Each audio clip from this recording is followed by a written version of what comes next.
Good Monday morning. Hope and pray that you had a wonderful weekend and you're looking to the week ahead. We've been looking at the 10 life lessons. We've been counting down from 10 all the way to number 1, and we get to number 1. If we're going to make the most out of life, then we must be faithful. We must be faithful. Paul said in his letter to the church at Corinth that a steward is to be counted as faithful. We need to be faithful to the Lord. We need to be faithful to our marriage. We need to be faithful to our children. We need to be faithful to our church. We are to be known by being faithful. In other words, we're to go through life. We're to be trustworthy. We're to trust the Lord. We're to show our faith in our love and our actions and how we live our life.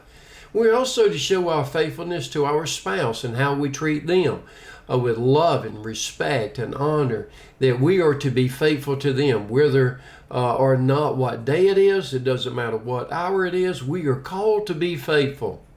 We're called to be faithful to our children, to be the parents that we should be. So if you want to get the most out of life, number 1, it must be a life of faith, love, and hope. And that must be instilled in our actions, and we do that by being faithful, by being trustworthy. In other words, when you give your word, keep your word. When you make a promise, keep the promise. And we need to be faithful in the words that we utter, faithful to the words we utter, to the actions that we do. We need to be faithful to the Lord and faithful to our families.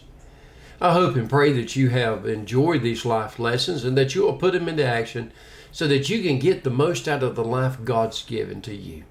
Have a wonderful day, and I'll see you tomorrow.